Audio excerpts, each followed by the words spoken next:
our tractor is the smallest big tractor John Deere makes.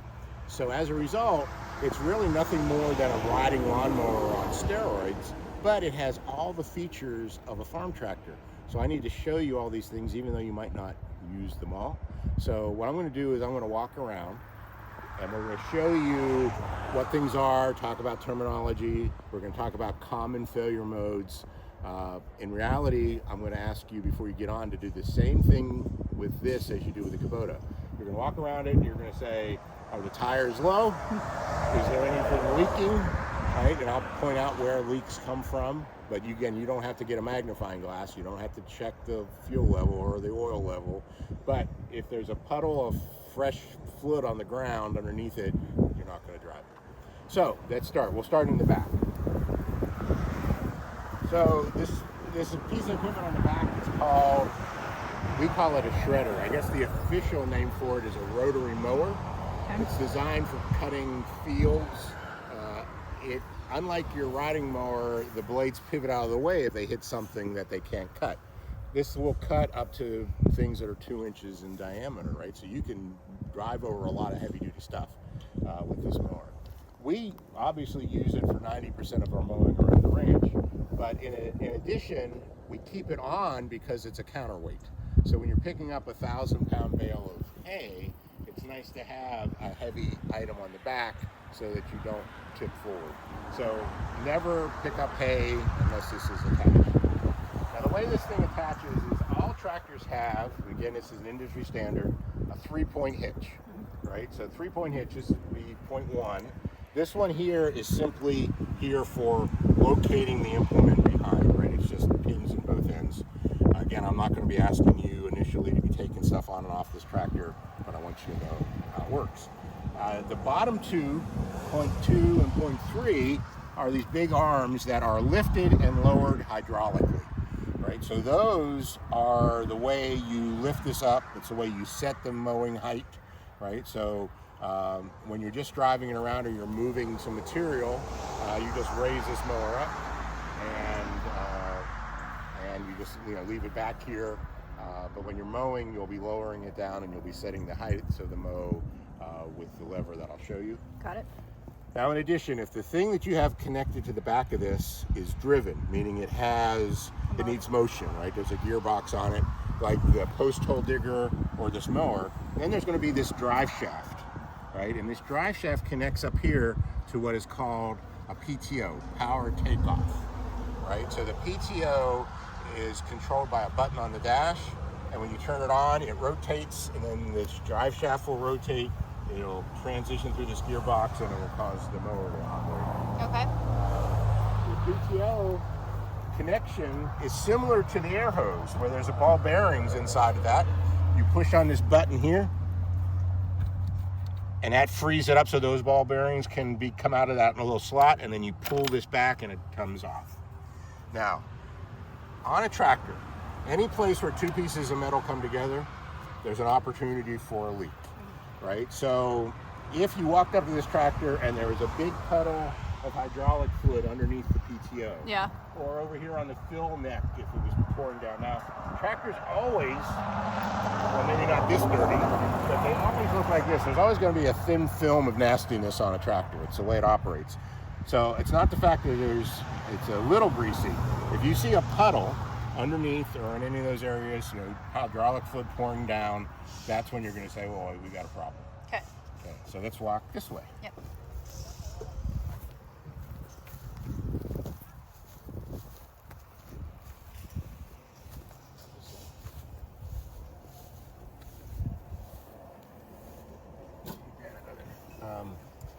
So next, a classic failure mode for a tractor is axle seals, right? So if an axle seal goes bad, hydraulic fluid will pour out of here and run down the front of the wheel.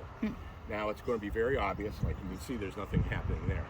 What happens, what causes this, and I've replaced the axle seal on the front axle 2 or 3 times, is people will put out hay and they'll leave the string that the hay bale was wrapped in on the ground. And eventually that string will get caught by this tire, and on the inside it will wind itself around and slowly work its way into the seal, And once that seal is damaged, it's all over. You got to replace it. So please, please, please remember, don't leave the string for the hay bales out. Bring them back and throw them away. So that's the next thing to look for. Over here, the front tire, same thing. If there was hydraulic fluid pouring out the front. On the front tire, in addition, on the inside, there's a seal here and here, because this is a four-wheel drive tractor. And again, if they were leaking, you would see a big puddle of fluid on the ground. Hydraulic cylinders, classic failure mode, right? So this cylinder here operates whatever you have attached to the front, in this case, a bale spear. This cylinder here operates it to lift it up and down. This cylinder up here tilts it. Now, the cylinders classically leak here, between the rod going in to the body. There's a seal in here. Now, I know this cylinder is leaking, and you can see it's leaking a little bit. There's even a little bit of a spot down there, right? Now, I know that's happening. That's fine. But if that puddle was this big, don't drive it. And again, you're going to look around and see if there's anything leaking. Also, these hoses, these are new now, but these hoses will dry rot. And if you have a leak out of one of these hoses, that's something you don't want to be driving the tractor with. So the same thing up here, some more hoses for these. And this cylinder, on these cylinders up front, when they leak, you'll see hydraulic fluid pouring down this arm, and there's none there, obviously. But again, you're going to just look at it and say, oh, I don't see any hydraulic fluid. Let's go to the other side.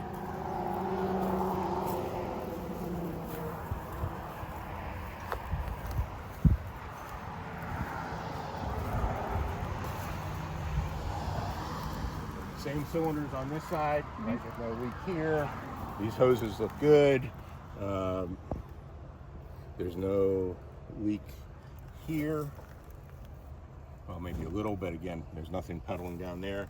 So those cylinders all look good.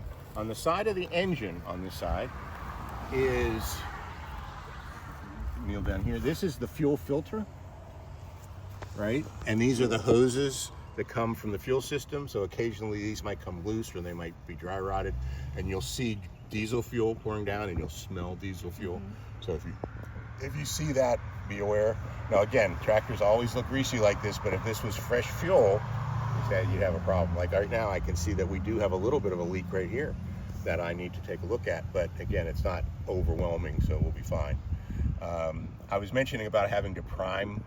Just out of curiosity, you want to know, this fuel pump has a manual lever here that lets you pump fuel. Oh, interesting. When you run it out. So, and you'd have to take these hoses off up here. You would pump it until the hose got fuel there before it would start. Oh. A little bit of a thing.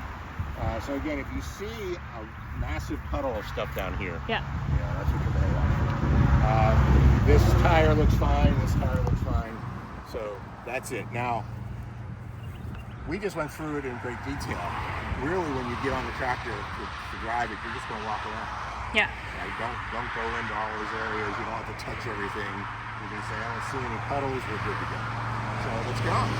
Here are the controls. I'm going to explain all the controls to you before we actually get started, and then we can go through and actually run it. First thing I'm going to show you is up here. This is the fuel tank. Right, so you take that screw off, and then where I mentioned you got to take that hose and put it in. So again, you're going to want to have a friend, because you're going to hold the hose in so it doesn't fall out while you're pumping. Okay. And you're going to want to watch it, so when it gets full, you can tell them when to stop. So let's start with the controls. We'll start back here, and we'll work our way left to right. This all the way in the back is for two-wheel or four-wheel drive. These big honking tires and all the torque that this engine puts out, you just leave it in two-wheel drive all the time. You hardly ever need to change that. I would just leave it wherever it's at, and you're good to go. This is the emergency brake and a fly mask. This is emergency brake. It works just like your car. And you pull it up, you push the button, put it all the way down. Now, again, this tractor is old. It has some issues. One of the issues is the sensor at the bottom of this, the switch that operates the park brake light on the dash, is sensitive, and this thing will stick just a little bit up. So you'll put the emergency brake off, you're going to turn it on, and the park brake light will still be on. All you have to do is push it down. You saw that little bit, it just moved. Yeah, you just push it down, that will turn off the light. Okay. So I'll leave that up for now. Okay, now here's my spiel about tractors that makes things different. Unlike your car or the Kubota, the engine speed doesn't control how fast you go. A tractor is really a huge hydraulic pump, right? So the engine speed generates hydraulic energy that you use for whatever you're doing. It turns the mower, it lifts 1,000 or 1,500 pound bale of hay, right? It's doing all those things.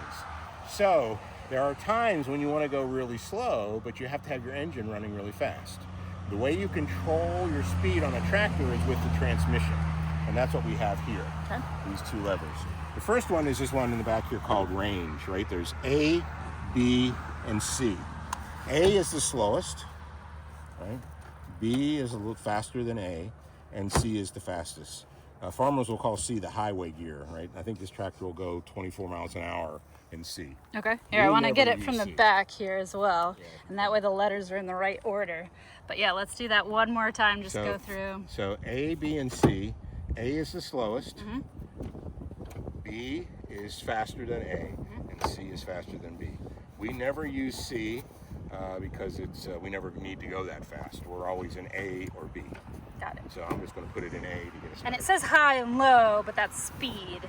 Yes. So low speed A, high low speed is here, low speed is here, and high speed is here. Got it. So then, on top of the range, you have gears, right? Now this is an H pattern.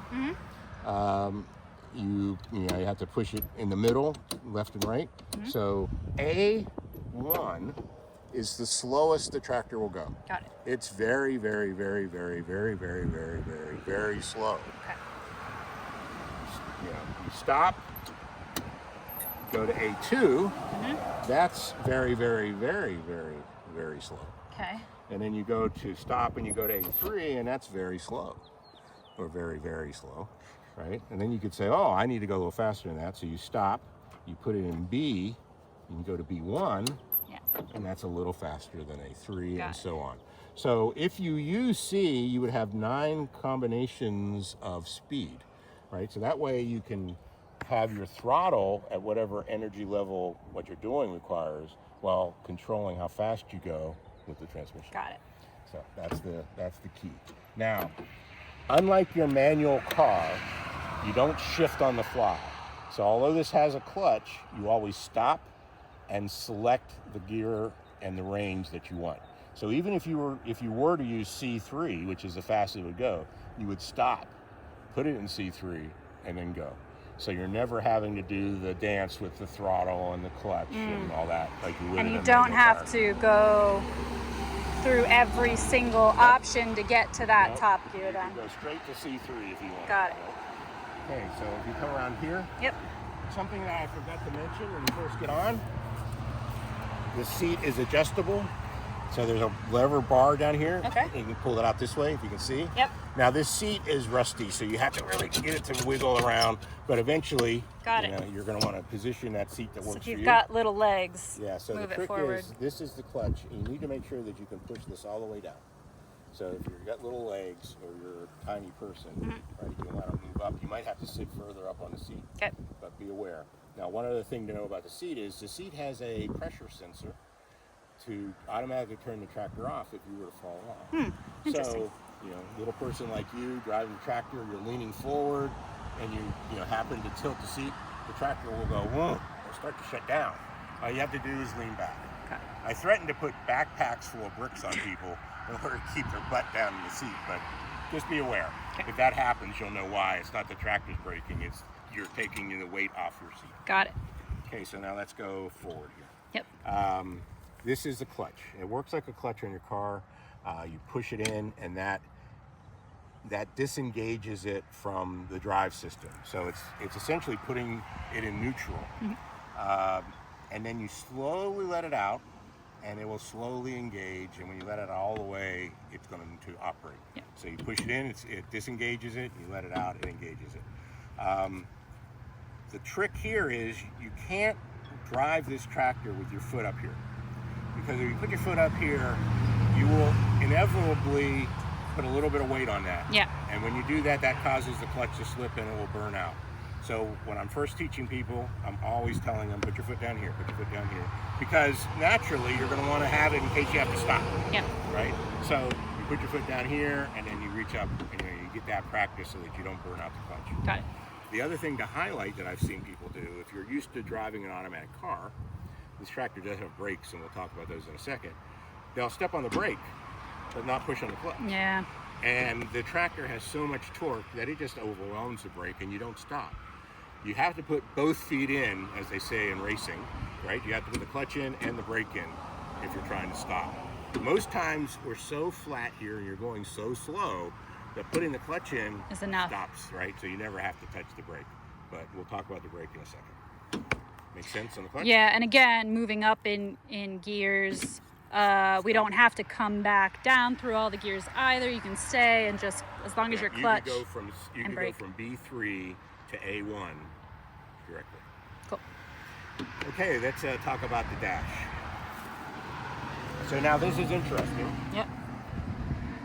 I'm going to come over your shoulder. Yeah, you come over your shoulder. Yeah. So nothing electrical works on this, so don't worry about turn signals or lights, right? They're all disconnected. Okay.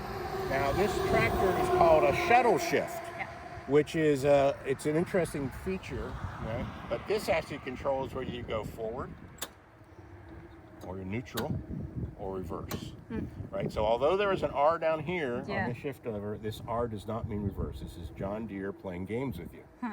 I don't know what that does, honestly. I never put it in that gear, but this is not reverse. Okay. This is reverse. Now, the reason you have this is because, you know, your gear range actually controls how fast you go forward and backwards, right? So by having this lever, it gives you the opportunity to easily say, I want to go forward, oh wait, I want to back up, right? Now, the way I teach folks to do it is use the clutch, reach up, you know, the tractor will stop, reach up here, pull it into the opposite gear, let the clutch out, and you go. Now, the nice thing about it is a shuttle shift, you don't necessarily have to use the clutch. So you could be going forward and say, oh, I need to go backwards. You could pull it into neutral, pull it in reverse, and it will start going backwards. There's no gears grinding, nothing you have to worry about. You know, unlike your motorcycle or your manual car, you know, this thing will will absorb any of that energy. Okay. Now, the problem with this is it's very floppy. So right now, you know, it looks like it's in reverse, but it's not, right? Yeah. So the first thing you're going to need to do, it needs to be in neutral to start. So the first thing you're going to do when you get on this, because you can't tell, right, what gear it's in, is you're going to push it up, and then you're going to pull it back until it clicks once. Okay. Or you're going to pull it down and push it up till it clicks once, and then you know you're in neutral. Got it. Okay, so gauges. Yeah. First gauge here is the gas gauge. Yep. It sometimes works. Usually there's a little float in the tank and it'll stick. So if the float sticks, it might say it's empty when it's not. Usually when you start driving, it'll unstick it and it'll come up. Just like the Kubota, you don't run this diesel out of gas, out of fuel, I'm sorry. So if it gets down to a quarter of a tank, go get fuel. If it gets down to an eighth of a tank, you know, that red line, really go get fuel. You know, that'll come in very handy as you go. And it always shows empty if there's no power on, so you got to turn it on. You got to turn it on. Yep. Okay, this is the RPM of the engine. Now, the engine, I'll pause there, we track it back. Yep. So when you first start it at idle, it's going to come up here to 1,000 RPM, and it will just sit there. If you're just driving around like we're going to do today for training, you're going to probably rev it up to like 1,500, and you're just going to leave it there. And again, the throttle here is to control how much energy the engine produces, not necessarily how fast you go. So, you know, you can put it up here and just drive around. Now, if you see over here, there's this thing that looks like a cam gear, and it says 540 on top. What that's indicating is most implements are designed to operate efficiently at 540 RPM. If you want the PTO to turn at 540 RPM, your engine has to be running at 2,700 RPM. That's what you're aiming for. Right. Now, that's almost red line. That's almost as fast as we'll go. Yeah. Now, let's say you're mowing along that fence line, right? You're going to want to go really slow, but you need the mower to be running really fast. Yeah. That's why you control your speed with the transmission. Right? Yeah. So even though your engine's running way up here, you put it in A1 and you're going to be very slow. Yeah. So that's. This is the temperature gauge. Okay. This tractor does have a tendency to overheat. Usually in the middle of August when it's 110 degrees out.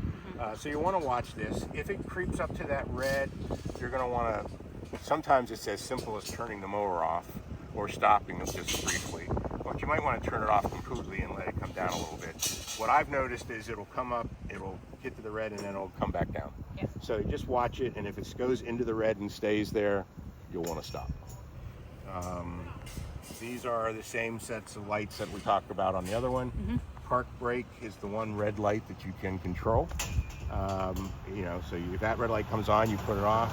But if the oil pressure, oil temperature comes on, if that red light comes on, just stop. It's probably low on oil or has some other problem. If you see that red light, just stop and call me. Got it. So if you come over to this side, Yep. as I said, the electrics don't work, so there's no lights. This button here turns on the PTO. So you pull it out, and the PTO starts to spin. You push it in, and it turns off. PTO again stands for Power takeoff, which is what's driving the whatever implement's on the back. In this case, the mower. Got it. All right. So you pull it out, the mower starts mowing. You push it in, it stops. It has to be in. It has to be off for it to start. So you got to be in neutral. Anything on it? It doesn't. No, but it's that knob It's that's a kind of yellow white. knob, right? It was yellow. So you got to be in neutral, and this has to be down. Okay. That's the classic failure mode. People will call me, they'll be out mowing, the tractor will stall, they'll hit a dirt mound or something, tractor will stall, and they can't get to the start. And I'll say, it could be a problem. It has been a problem in the past, but most of the time it's, are you in neutral? Yeah. Is the mower off? Yeah. Oh, magically it starts. So don't be that person. Okay. This is the throttle. Yeah. Turtle Yep. and rabbit. Now again, you're not using this to control how fast you go. You're using this to control how much energy you have, right? So you're going to use the throttle. We're going to start it up. It'll be 1,000. You're going to put it up to 1,500. We're going to drive around. You're going to go mow. Now I'm nice to this tractor. I mow at about 2,200 RPM instead of all the way down here. But if you're in really thick, heavy stuff, you're going to want to have that engine way up here so that it can mow through it and actually get a decent cut. Okay. But again, this is controlling that. So just to reinforce, this gauge here in the middle is the revolutions per minute that your engine is turning, right? It's not how fast you're going, and it's not controlling how fast you go. That engine in this tractor is controlling how much hydraulic energy you have available to use. So you want to pick up that 1,000-pound bale of hay, you need to have enough energy to lift it up. Even though the tractor isn't moving, you're going to want to have your engine running faster than at idle in order to lift it up. You'll notice that when it runs faster, it lifts faster because it has more energy and so on. So again, this is not controlling your speed, it's controlling how much energy. And if you're really operating your implement, the mower or the postal digger, the way it's designed, you're going to want to have the engine running pretty fast, right, all the way up here at 2,700 RPM, so that the mower turns at 540 RPM. So you're going to have the engine going really fast, but you may need to go really slow. So that's why you use the transmission. So these pedals over here are the brakes. Now, again, a unique feature to tractors is tractors will allow you to brake each rear wheel separately. So you see this metal plate? If you pull that out, this pedal has an arrow on it that points this way. This pedal has an arrow on it that points over here. This pedal has an arrow on it that points over here. So if you press on this brake, it'll brake this wheel. If you press on this brake, it brakes this wheel. Now the reason for that is, say you are planting corn and you come to the end of the row and you want to make a really tight turn, and you want to go back right next to the road you went. So if you were turning to the left, you would brake the inside tire. That tire would stop, and the tractor would drag itself around on that inside tire and go straight back. Now, we never plant corn. So I always push this bar and connect these two together so that when you hit the brake, both brakes engage. Something to be aware of. You see, when I push this pedal, it goes down a little bit. I push this pedal, it goes down further. I am sure there's an adjustment in there somewhere that would even them out. I haven't done it. What you do is when you hit this together, now they're both going down. Please understand that this wheel is going to brake first because that pedal engages first. So you might get a little sensation of it trying to, feel like, oh wait, it's braking funny. Again, you're not going fast enough and you hardly ever use the brake. It will still stop you. Just be aware that that's happening, kind of thing. So that's the brake. So we'll come over here. Now this is, again, John Deere playing with you. I told you you don't use the throttle control your speed, but they do give you a gas pedal, which is, if you push down on this, wherever your throttle's at, say you put the throttle at 1500 RPM, if you push down on this, it will rev the engine up, and then when you let off, it'll go back to wherever your throttle position was set by your handle here. I don't know what that's for. I suspect it's a way to optimize energy. So like if you're using this tractor in a factory to move material, there'll be times when you need energy and you rev it up, and there's times when you don't need it and you can take it off. If you watch a professional tractor driver, they will drive like this. So Interesting. they can control the throttle with their heel and the brake with their toe, right? And that way they have ultimate control. We don't do that. I rev it up to what I need it to be at and leave it. But if you bump into this, you'll now know why it might rev up. Okay. Over here, we're gonna come up here now. Yep, here. These are the fun levers, so you have to hop back up. Yep. So this is where all the fun happens. We'll start back here. This raises and lowers your rear accessory, right? The implement. So for the mower, this is how you're gonna set mowing height, right? You pull this lever all the way back, it goes all the way up, right? So that's lifting it up to the max. Okay. Note there's a little gate here, so in order to push it down, you have to push over to get it off of that little nub. Okay, and then you lower it down, and by however far down you push it is how low that will go. So for mowing, and we'll train you on mowing at another time, you're gonna set this here, you're gonna mow a little bit, you're gonna look behind you and say, oh, that's too high. You're gonna push this down, you're gonna say, oh, that's too low. Because either weeds will be left behind you or you'll be taking an inch of dirt with Exactly. Usually what happens when you're too low, one of the front corners on the mower will dig in and you'll see a dirt trail, and then you have to come up. Got it. Now, again, old tractor, lots of adjustment problems. When you first start it, you're going to pull this thing all the way back. The implement's going to come up, and when it gets to the top, you're going to hear the engine load up. It's going to go. And what's happening is it's trying to lift that beyond the top of the stop because there's an adjustment somewhere that we need to adjust. In the meantime, until we figure out what that adjustment is, what I ask you to do is just take this lever and push it down just a little bit until the engine stops. And that way you're not wasting energy trying to lift that beyond the stop. Got it. That makes sense. Yep. Okay, this is the most fun. This lever controls whatever's attached to the front of your tractor. So in this case, a bale spear. It could be a bucket. It could be other things. The way it works is, and you're going to have to initially look down all the time. You're going to push it forward and it goes down. You pull straight back and it goes up.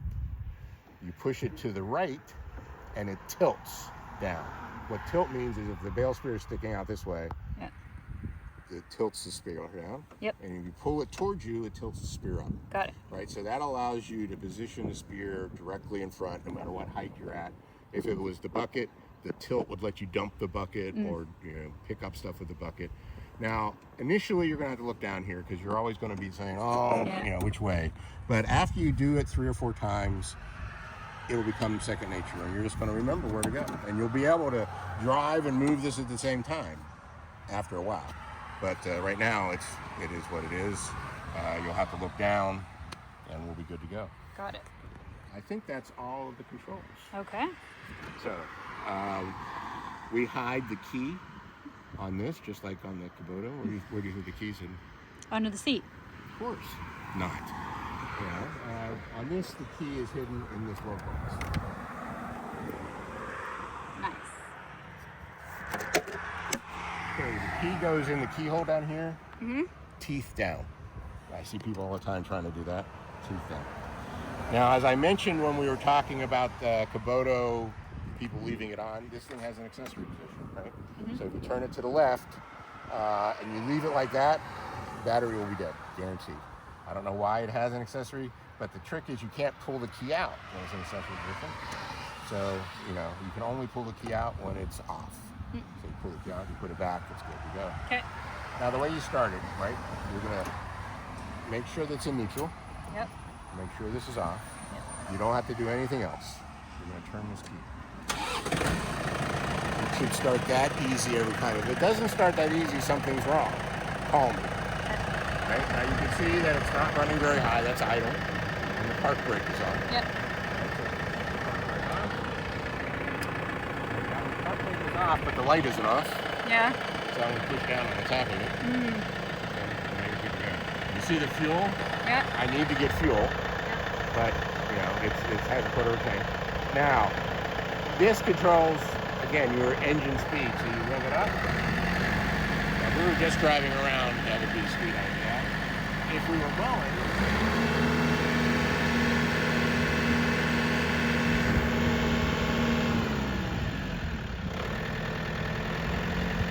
okay, now you stay there and we'll do some of this stuff. You want to put your foot back, maybe you can stand back on the. Okay, now to lift up the mower, you're going to pull this lever back.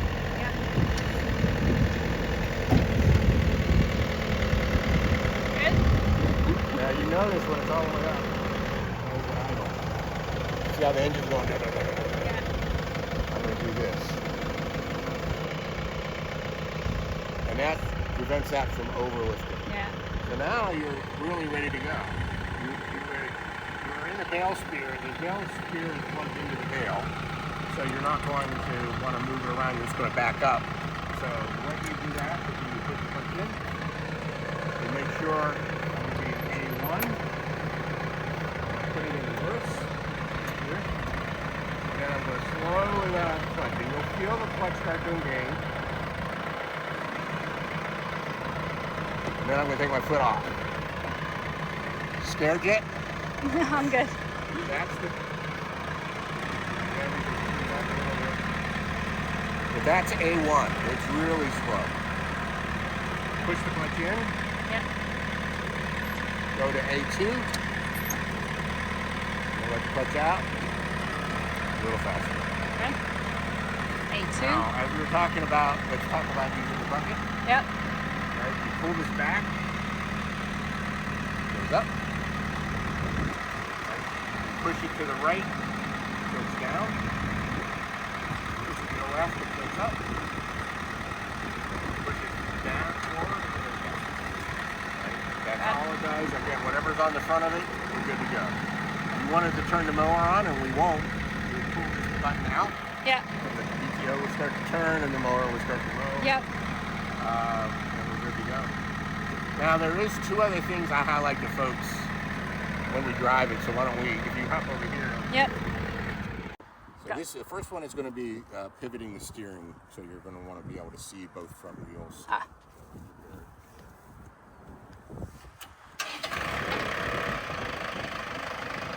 So a couple things to be aware of. The first is tractors are designed to make really tight turns. So when you turn the wheel all the way one direction and you get all the way to the stop, if you look at the front wheels, look at the angle of that wheel. It's really angled tight. When you look at the angle of this wheel, it's not as angled, right? So what it does is when you turn the wheel, it goes like this, and then the last quarter turn, it overturns the outside wheel. That's so that you can make those really tight turns.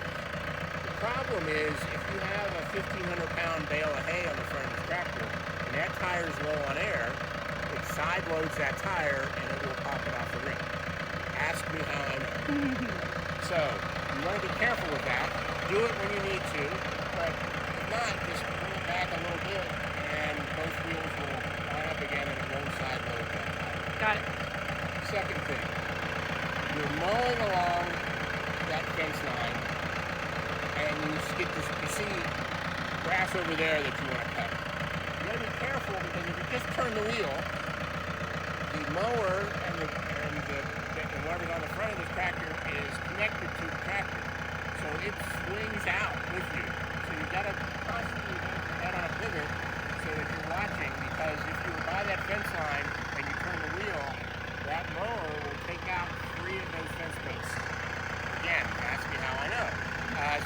just be aware, you want to pull out a little bit, and be prepared. Same thing when you're driving through the parking lot. You don't want to hit a car. You don't want to hit things that are next to you, so be aware. The last thing to be aware of is this. So in addition to looking in front and behind you, you got to remember that you've got a big roll bar over your head. So you'll be on the west side of our property, and you'll be mowing around trees, and you'll see a branch sticking out that's well over your head. And you'll say, oh, I can go under that branch. It's going to hit here, and it's going to make you do a wheelie or worse. There used to be a shed shade on top of this that is destroyed because, I'm embarrassed to say this, but I hit the same tree twice, 2 years apart. But it was one of those branches like, oh, I can get under that, and I bent that sunshade down, even broke the front of this tractor. So those are things to watch for. Last thing we'll do, just to give you this for your video training, is when you park this, you're going to bring it back to here. You're going to lower down. You're going to put the bale spear so that it touches the spear. This will stop it from hurting you. Turn the key off. You're going to put on the emergency brake, and you're going to put the key back in its hiding spot. Voila. Voila. Will be good. So, 3 things to watch for with this tractor. The first is tractors are designed to make really sharp turns. So when you turn the wheel all the way one direction or the other, it will take the front wheels and it will pivot the outside wheel in the last quarter turn a little bit further than the inside wheel, so that it will drag itself around, which is great if you're planting corn, but not necessary for what we do. If that tire is low on air and it side loads because of that, it could easily pop off the rim. So do it when you need to, but be aware. And if you don't need it, don't turn it that sharp. Make wider turns. Make wider turns. Okay. Second is you have a bucket or a bale spear on the front, and you have this mower on the back. So you got probably 12 feet of things in the back of you and 10 feet of things in front of you. And when you turn the wheel, unlike driving a car with a trailer, they don't pivot, they stick to you. So every time you turn, you got to be aware of what's beside you, because when you turn the wheel, the mower is going to swing out one way and the bucket's going to swing out the other. So again, be aware, keep your head on a pivot. Similar to that, if you're mowing under trees and you're going to see a branch that will easily clear your head and you think, I can mow under that, well, you can't, because this roll bar is significantly higher than your head, and it will hit the tree and it will cause you to do a wheelie or worse. So again, be aware. You're constantly looking around as well as up and down when you're driving the tractor.